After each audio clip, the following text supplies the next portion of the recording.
topic for today is Huffman coding. We'll be covering doubts in the end, and you can also put them up in the chat during the session. Ever wondered how all the data on your computer, the cat videos, or the text files are stored? Every type of data is fundamentally stored in the form of zeros and ones. Storing large amounts of data brings the need for techniques to reduce the number of bits, hence bringing the need for ways to compress data. Today, we'll be going over one such technique used for data compression called Huffman coding. Before getting into what Huffman coding does, let's go over some other techniques for representing data. The standard ASCII coding uses exactly 8 bits to store each character. For example, the ASCII value of small a is 97 and that of capital A is 65. And we use exactly 8 bits to represent each character in ASCII coding. Next slide. Let's look at an example of ASCII encoding. Here the string to encode is happy hip hop. So the ASCII of H is 104 and that of A is 97. So this is the encoding that you get. Next slide. Which in binary would look like this. So far, we have just converted from text to its binary equivalent. This step is called encoding. Now, if you're given this binary data, you need to be able to convert it back to the original text, and this step is called decoding. So for decoding, we have a stream of zeros and ones, and we break the binary data into chunks of 8 bits each and eventually obtain the original text. So there's a lot of space being wasted here. For example, if we have a file of only 1,000 spaces, then we would take 8,000 bits of data to represent that. Next slide. So let's try to come up with a more compact encoding. Here we assign numbers only to the characters that occur in the text that we're encoding. And note, we are still doing fixed size encoding. There's an improvement compared to the ASCII encoding that we did earlier. So do you see the disadvantage in each of these types of encodings? Next slide.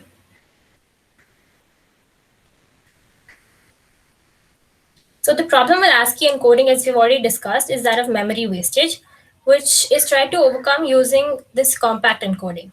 But we can still do better than compact encoding and optimize further. Next slide. Here comes Huffman encoding, which takes into account the frequency of each character while encoding. The characters that occur more frequently are compressed even further. In our example, we can see that letters such as P and H occur the most frequently. So we encode them with relatively fewer bits than the others that occur less frequently. So in our example, our final most optimal encoding requires only 34 bits, which is a great improvement from where we had started. You might wonder how you will know whether the first character is encoded with the 2 bits 01 or the 3 bits 010 or maybe just the first bit 0. If you look at the encoding in the table here, you'll see that only one of these 3 options is possible. There's no character that encodes to the single bit 0 and no character that encodes to the sequence 010 or 0100, etc. Next slide.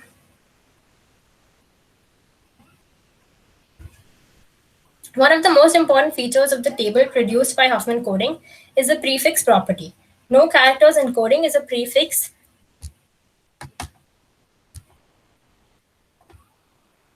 of another. That is, if H is encoded with 01, then no other characters encoding will start with 01, and no characters is encoded just to 0. So there's no ambiguity in determining the character boundaries. We start reading from the beginning, gathering bits in a sequence until we find a match. That indicates the end of a character, and we move on to decoding the next character. Now we have Anirudh to explain further on the prefix property.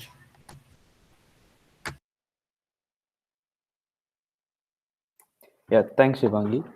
So now we'll be talking about prefix codes. So as Shivangi briefly mentioned, prefix code is a type of code system that satisfies the prefix property. Now, what exactly is the prefix property? So the prefix property requires that there is no whole code word in the system that is a prefix of any other code word. So let's see what this actually means with an example. So if you consider the first code system as an example, we see that the different codes used here are 1, 1, 1, 0, 1, and 0. Now, if you see the first and the second element, it's very clear that the first element is a prefix of the second element. That is, 1 is a prefix of 1, 1. So that's an example where this code system does not satisfy the prefix property. Similarly, if we see the third and the fourth elements, we see that 0 is a prefix of 0, 1. So that is why that's another example why this particular code system does not satisfy the prefix property.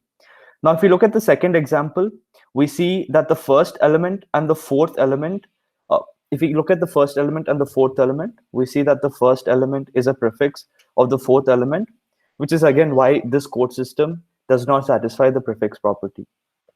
Now, if we take a look at the next example, the third example, we see that every code, there doesn't exist any code word in the system that is a prefix of any other code. If we say consider the first element, the second, or the third, none of these codes are prefixes of any other code word in the system. And if similarly, if we take a look at the fourth example, we can see that there doesn't exist any code that is a prefix of any other code in the system. So that is why the third and the fourth examples here satisfy the prefix property. The prefix codes are most easily represented with binary trees. So let's take a quick look at what exactly a binary tree is. So a binary tree is a data structure which has elements, and each element has at most 2 children. Since these elements have at most 2 children, we typically name them as the left child and the right child, depending on which direction it is placed. Elements with no childs are called leaves, and every tree has one root node.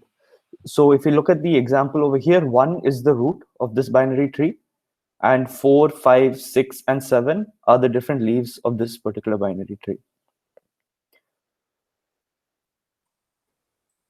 And now let's look at how prefix codes are represented using binary trees. So what we do is we assign different characters to particular leaves in the binary tree, and the encoding for a particular character is determined by following the path from the root of that binary tree all the way down to the character.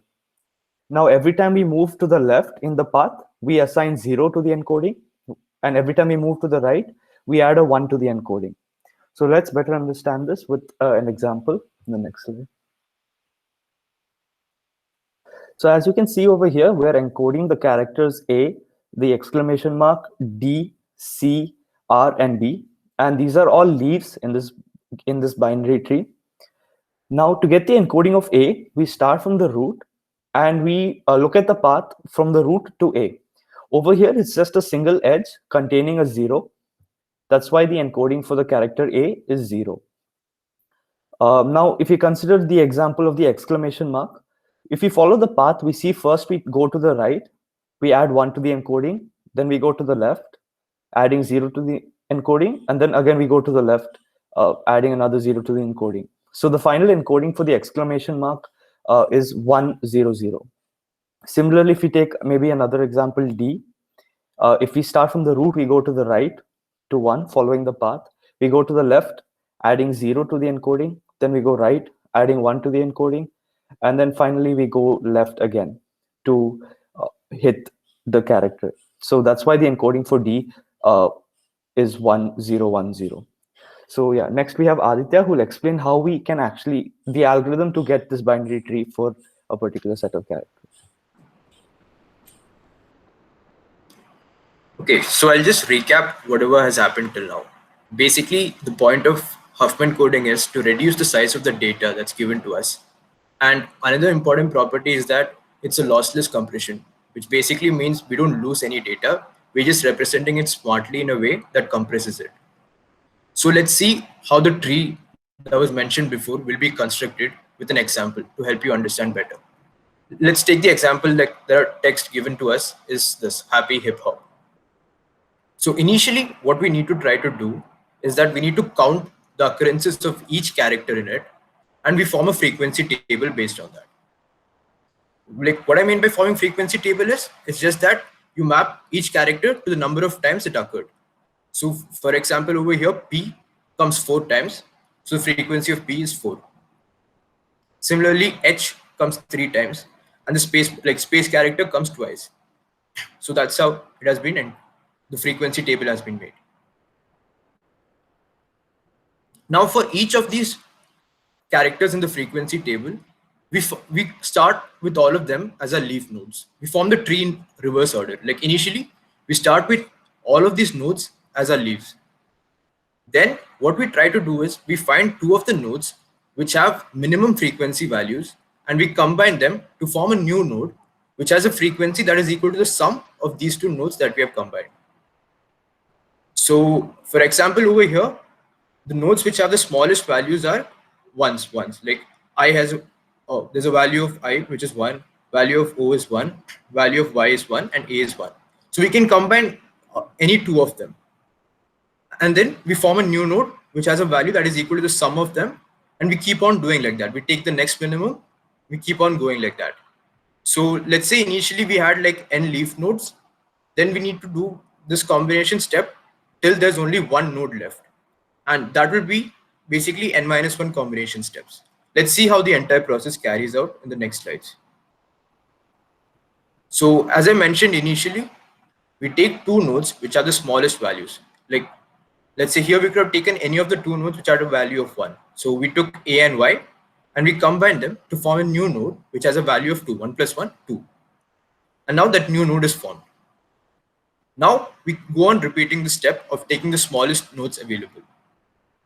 So here again, now the nodes are 2, 2, 3, 1, 1, 4. So it will be 1 and 1 that's picked next. As expected, 1 and 1 was picked, and we got a new node of value 2. Now the nodes are 2, 2, 3, 2, and 4. So now for our next step, again, two nodes of smallest value have to be picked, and it can be any of these nodes which have a value of 2. And these two nodes which had a value of 2 got picked, and they formed a node of value which is 4. Now, as you can probably predict, the next ones will be nodes with value 2 and 3 that were picked. Again, 2 and 3 will get combined, and they'll form a node of value equal to 5. And that's what happened.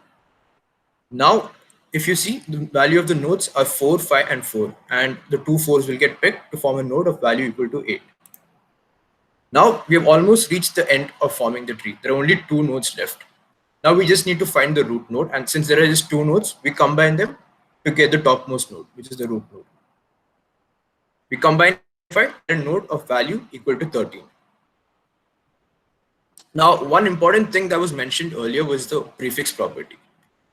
Now let's see how we can assign codes to each of these characters in such a way that the prefix property is maintained. And as already mentioned earlier, there is a way to make prefix codes in binary trees, and this is a binary tree. If you look, like every node has either 2, 0, or 1 child.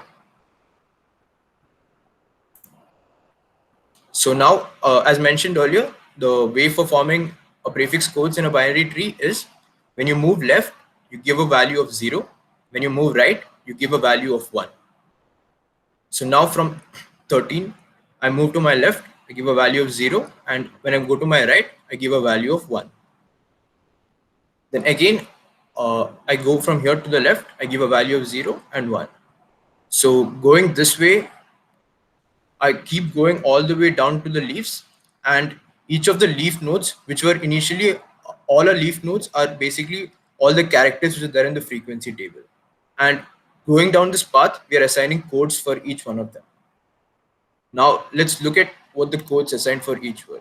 Like this will be how they will be assigned codes. And if you want to go back and look how it was, let's look at an example for P. P is basically left and right. So that is 0 and 1. And hence the value assigned for P is 0, 1. If you want to look for Y, the value assigned for Y will be 1, 0, 1. And as expected, that is the value assigned. Now, if you observe carefully, the characters which have a larger frequency have been given smaller codes. The size of the code length is very small. Like for example, P has a frequency of 4, and it has been given a coding which has only size 2, and H has a size of 3. Sorry, H has a frequency of 3, and it's been given a very small size code of only 2 bits. Whereas ones that occur less frequently, like O, which occurs only one time, or I, which occurs only one, they've been given very large codes of size 4 bits. Now, we'll see why that's important. Like satisfying the property of character frequency being indirectly proportional to code length is important because only then will our text be optimally coded.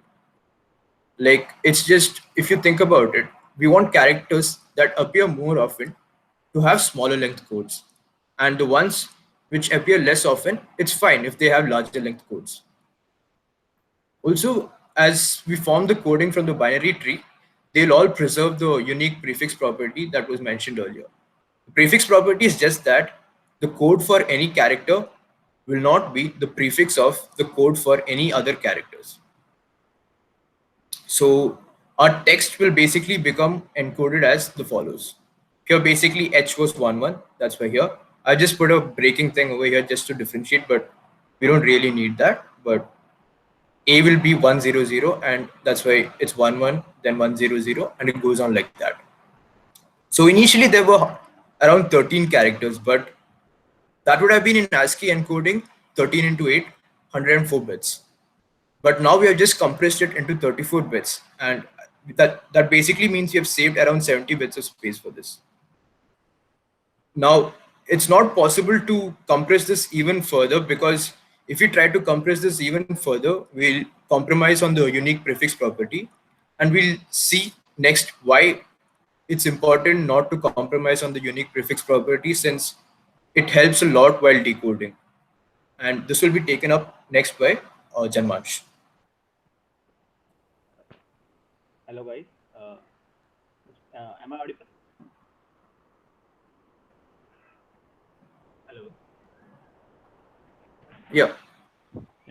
So basically, we'll decode this string which we just encoded. So basically, see, just like Aditya said, we will get a tree. Like we made a tree with frequencies, right?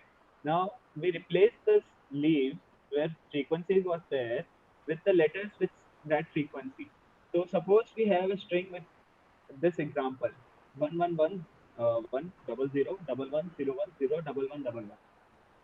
So basically, we just start at the root of the tree, and then if the bit we encounter, like then we traverse through the string which is given to us. If we come across a one, then we go right in the binary tree, and if we come across a zero, we go left. So here we have continuously 4 ones. So we will go right 4, and we hit a leg. So we will write y. Now we know how to check if the current node we are on is a leaf or not. Basically, it should not have any child. So we keep doing this. So after we get y, we similarly get 0. We go left, then right. We get I. Then similarly we go right, and then so basically similarly, like we will get this word yippee from this if we follow this pattern. So this is how we decode using the tree which we just got after encoding.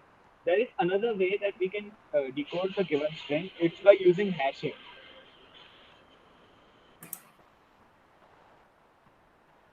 Yeah.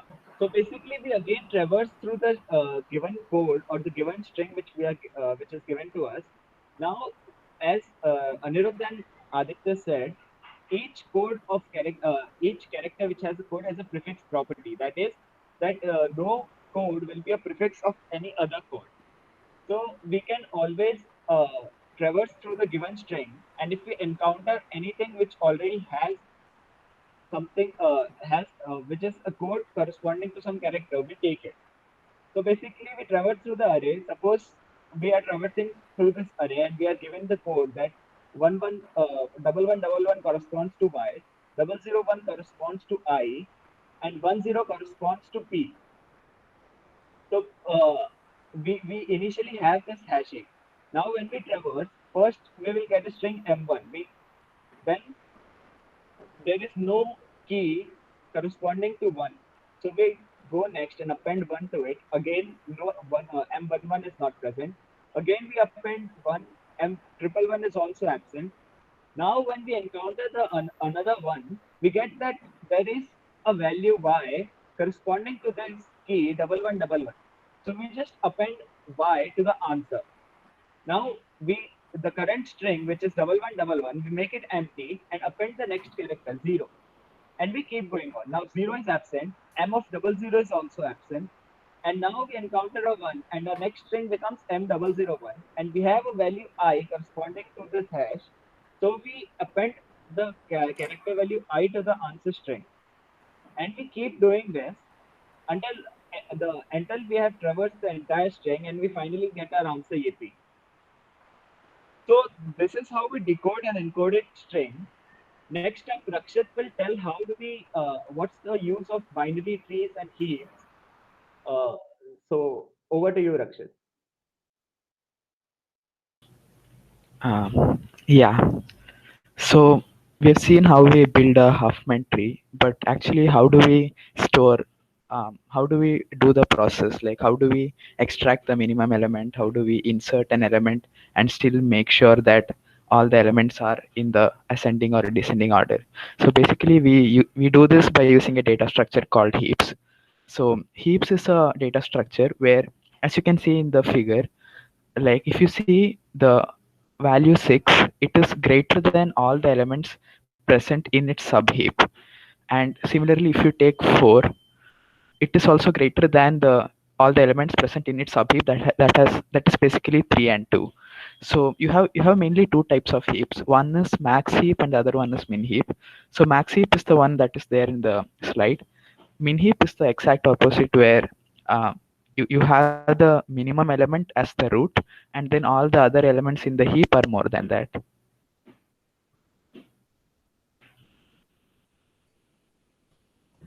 Okay, so we'll just quickly go through the implementation as a binary array. So if you notice, like if a node is present at I, its left child will be present at index 2i, and its right child will be present at index 2i plus 1. Like you could see, you have 16 at index 1. Its left and right child are at 2 and 3, that is 2i and 2i plus 1. Similarly, if you just take I by 2, you will get the parent of the node. Next slide. Okay, so now let us take this heap. Here the value 4 is out of order, and all other elements are present according to the heap structure. So now we have to bring 4 to its correct place, and we have to basically get the structure of the heap back. So how do we do this? This one we call it heapify down. So now let us take 4 and we compare 4 with both of its children, that is 7 and 8. And since we want a max heap, we know that 4 has to be greater than the elements than its children. So we take largest of 7 and 8, that is 8, and we swap 4 with 8. And similarly, now we compare 4 with 6 and 5, and again 4 is smaller than the largest of 6 and 5, so we again swap 4 and 6. Now if you see the last heap, that we have basically, I mean, the structure of the heap is maintained there. Next slide. Okay, so how do we build a heap? That is, okay, we'll skip that for now. uh, yeah, we'll skip that for now. Okay, so how do we extract the minimum element from a heap? So now we have the heap with 2 as the minimum element. So now we remove 2, and then we take the last element in the heap, that is 18, and then we swap 18 with 2. Now we can see that 18 is not in its correct place. So we will do the heapify down operation that we saw before. So we compare 18 with 3 and 6, and 3 is less than 18, so we swap 18 and 3. Again we compare 18 with 8 and 10. 8 is the smallest among 8 and 10, and we swap 8 with 18. So yeah, so basically we have removed the minimum element, and then we have got the min heap back again. Um, yeah, so now how do we insert an element to a heap? So now let us take the same heap, and now we inserted the element 2. So we initially insert it to the last position. but again 2 is not in its right place. So instead of comparing with its children, we compare it with its parent. So we compare 2 with 5. Now 2 is less than 5, but we need a min heap. So we swap 2 and 5. Again we compare 2 with 3. Again it is minimum. So 2 is less than 3, so we again swap it. So basically we have reached the root, and there is no more parent left. So that is the resultant min heap that we need.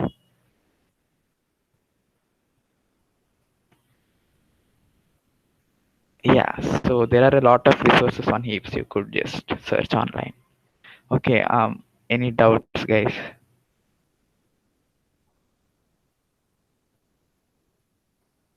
Okay, I'll move over to Kishore to show the simulation of Huffman coding.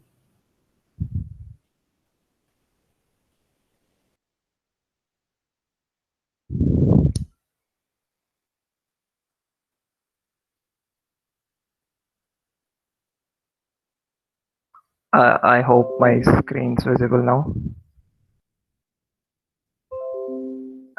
Am I audible also? Am I audible? Yes, Nanda.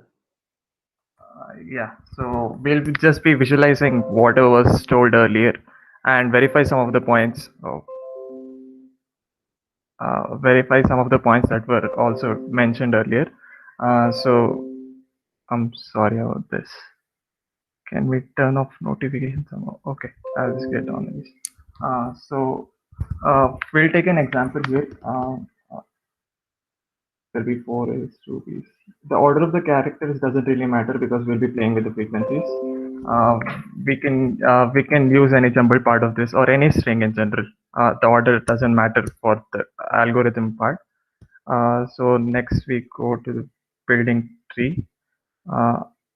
So here the operations that were mentioned earlier follows: extract 2 minimum elements, make a new empty node, and then append these 2 as its children. The value of the new node will be sum of the values of its children. Now we append this node back to the heap, and also we observe that since each node is appended with 2 of the other nodes until we form a single node, every node other than the leaf node has 2 children. So this is a binary tree. And we repeat the same procedure: extract 2 minimum nodes again, and the new node is formed, and then we insert it back into the heap. Then again extract 2 minimum elements, form a new node, insert back into the heap, and this is repeated until we have finally only 1 node in the heap remaining. This completes the building of the binary tree part. Now is the procedure for encoding. We also see that each character occupies the leaf position in the binary tree, and also the procedure was also mentioned earlier that for every non-leaf node, the right edge will be assigned the value 1, and the left edge will be 0. I'm not writing that for now, it might look a little ugly. So right edges will be 1.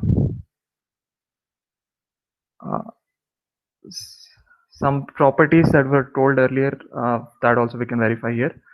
Prefix property, we know that every first the encoding, I'll cover the encoding part. So each character gets a unique encoding binary string, which is just formed by appending characters that are present on the edges from root node to that particular leaf node. For example, E will have the value 1 and 1, and C will have the value 1, 0, 1.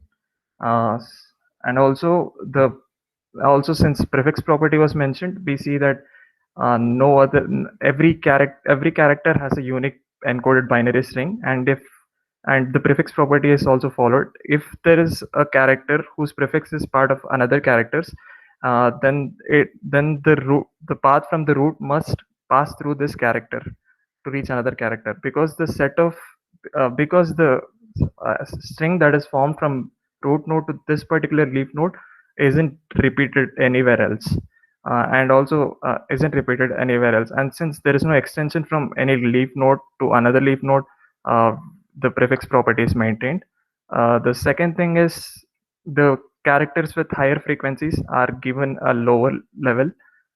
We see that A D and E are the higher frequencies one, and they are at level 2. Lower level in turn means that the number of edges that connects the root to this particular leaf is less. So E has 1 1, for example, and A has 0 0, and D has 0 1, which was also mentioned earlier. Because this repeat a lot of times, having having a string length less will be favorable. To get the encoding string, the procedure is again very simple. We get the encoded binary string for each character and then replace this in the original string. So A will be replaced by not not, and B will be replaced by 101, like that, etc. And third thing, we observe that the maximum number of edges that follows from a root to a leaf node is 3. So at max, we need less than or equal to 3 bits to represent each of the character. Earlier it was 8, and since there are 12 characters here, it would have occupied a size of 96 bits in the ASCII encoding. But here, this is just an upper bound. This just takes at max 3 bits for each character. So 12 characters can be represented in at most 36 bits. This is still an upper bound. The actual value is still lesser. So this is the main. This also serves the main purpose of Huffman encoding. How is this implemented and other details will be explained by Dharmik.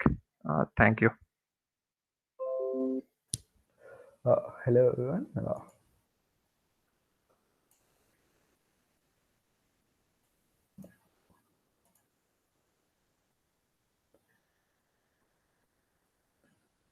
Is my screen visible?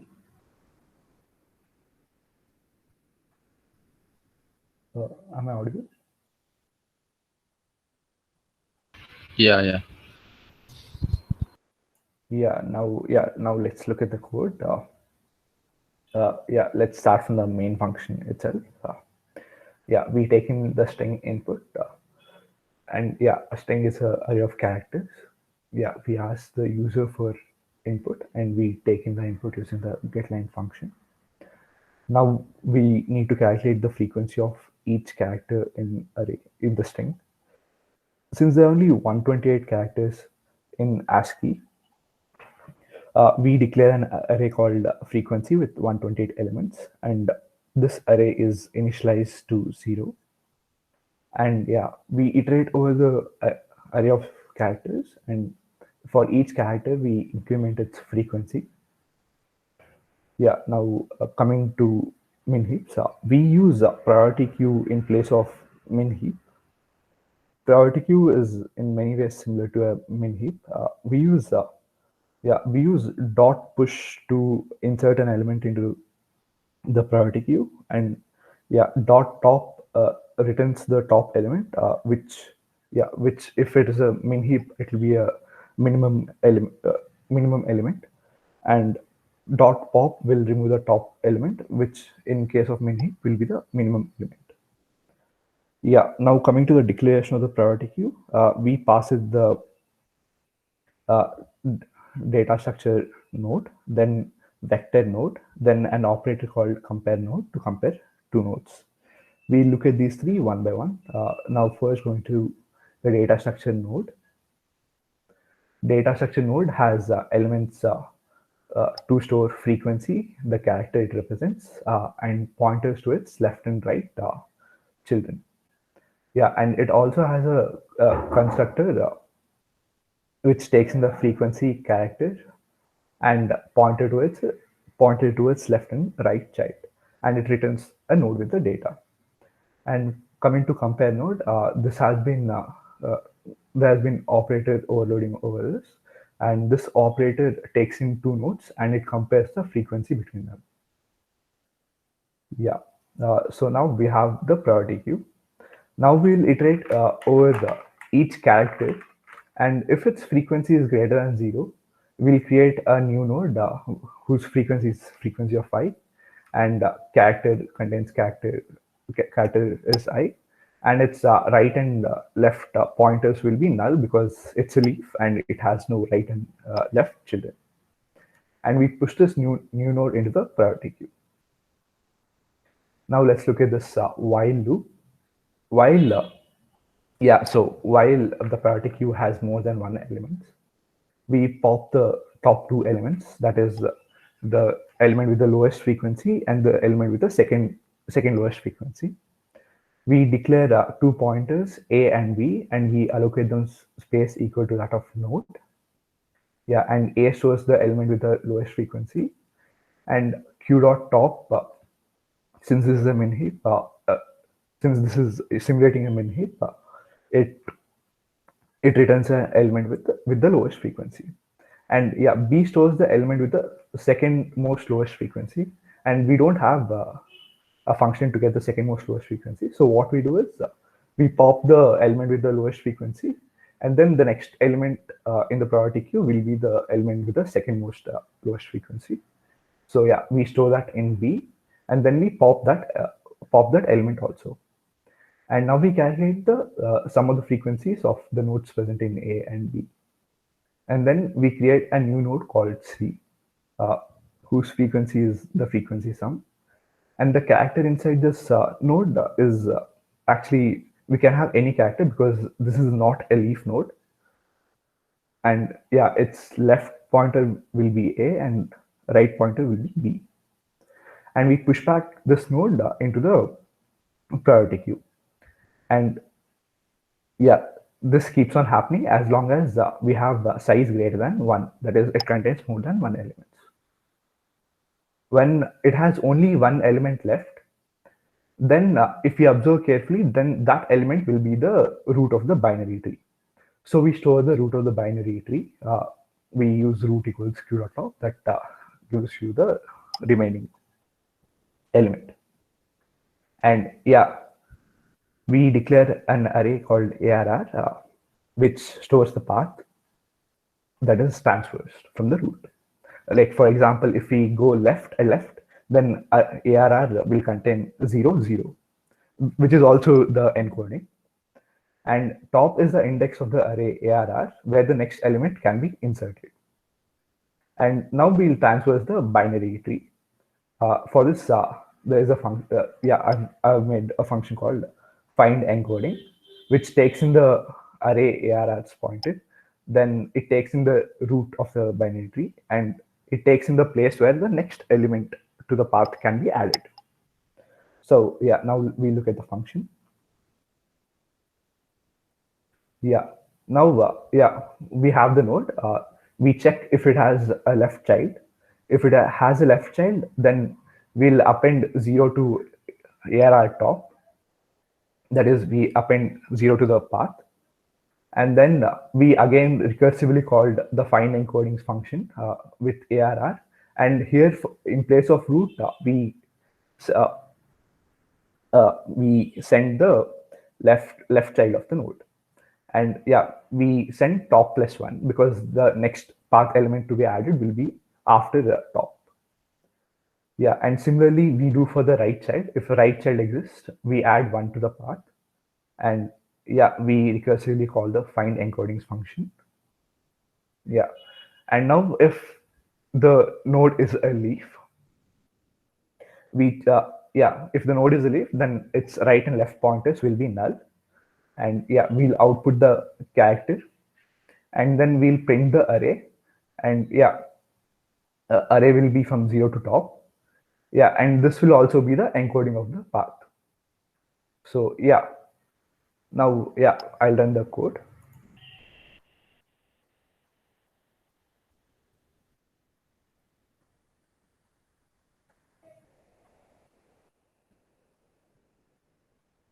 Yeah, it outputs the encodings. Now, if we calculate the total bits required to represent the string, we'll get 34, which is way less than what we would require if we would have used ASCII coding. Now, Chaitanya will give us some real life examples on where we can use the Huffman coding. Yeah, I will present my screen.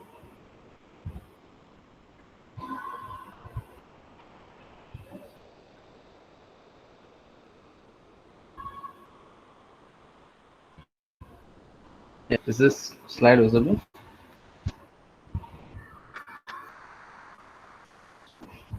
Okay, I think it is. Okay, I'll speak about the real life usage of Huffman encoding. It is quite literally the most famous algorithm for lossless data compression, data encoding. Uh, and let me define what lossless means. Lossless data compression means you are reducing the file size without losing any sort of information. So it's that when you decompress the compressed file to get the original, you will get it exactly the same. You will not lose a single bit of data. So there's a one-to-one mapping. There is no compromise in quality. The opposite of this is lossy data encoding, which means while compressing, you will lose some bits of data so that you get a lower size. But the drawback of that means that you will lose data. So in terms of picture, suppose you compress a picture with lossy data compression, the quality will reduce because you're losing data. And in terms of music, the quality of the music will go down, stuff like that. Huffman encoding is lossless data, and it is one of the best. It is again used in compression formats like WinZip, gzip, other compression formats. When you compress files, these are all bits. So Huffman encoding uses that to compress the files. And JPEG, PNG, MP3, these are all picture formats and music formats which Huffman encoding uses, which uses Huffman encoding to compress to reduce the file size. And like I said, it is still the most famous algorithm and is still being used in the compression industry, since the newer algorithms and the newer compression techniques have some patents or license issues. So Huffman encoding is always preferred. And even communication over the internet, a lot of internet protocols use Huffman encoding because we want to send a message to the other person through the internet with as little space as we can, right? That's highly desirable. Number of protocols use it. So let me give an example of Huffman encoding. Let's see how it can be used in images. We have seen how it can be used in strings. So let us look at an image. So what is an image? So this is a black and white image, and it's a 8 by 8 grid, and each cell has a number as an integer between 0 and 255 that tells us the intensity of white. So if a number has 255 in a cell, that means that pixel is fully white, and if it has 0, it means it's fully black. So gray is somewhere in between. You can choose the intensity. So this is basically the intensity of white light. So we have converted an image to a 2D array of integers, and a 2D array of integers can be connected to a single dimensional array because you can just go from left to right and then top to bottom. So you can grid into a single array of integers, and once you have a single array of integers, it can be connected to a string. Now once you have a string, we can use Huffman encoding. I'm sure you've seen the examples of Huffman encoding before in this video of Huffman encoding being used to compress strings. So we can use the same technique, exact same. Once you get the string, you can compress it. So, but in this example, you might be like, there is no repeating integer at all. What is the use of Huffman encoding? That is true. In smaller amounts, when the frequency is less, Huffman encoding does not compress it optimally. So, but think this is just an 8 by 8 pixel, 8 by 8 picture, right? It has only 64 pixels. Most of the camera these days have 3.1 megapixel camera, stuff like that. So that means there are 3 million pixels in one image, and each cell can have only 0 to 255, the value between 0 and 255. So obviously we can see that there'll be many repetitions in 3 million cells. So in that case, when the frequency is high, we can use Huffman encoding to reduce the file size of the image without losing any data. And taking another example, let us take color images. So that was a black and white image. So color image works the exact same way.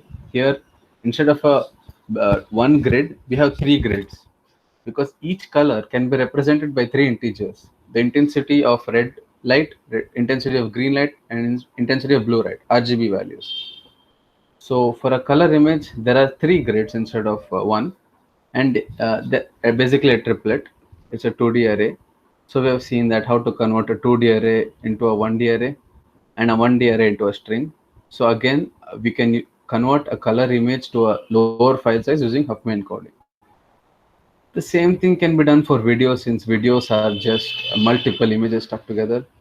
And for audio, there is another, it is again stored in bits. It is the amplitude, the intensity of the amplitude or vibration, which is again, you can convert it to a number. And once we have numbers, we can again compress it. Yeah, so that was it. Those are the examples and real life usage of the Huffman encoding. I will stop screen sharing. If anyone has any doubts, you can ask.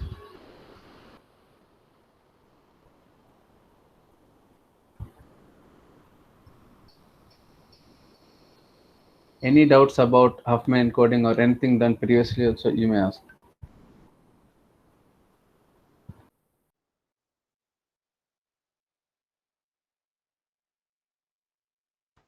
Okay, I think there are no doubts. I think we'll end the session now.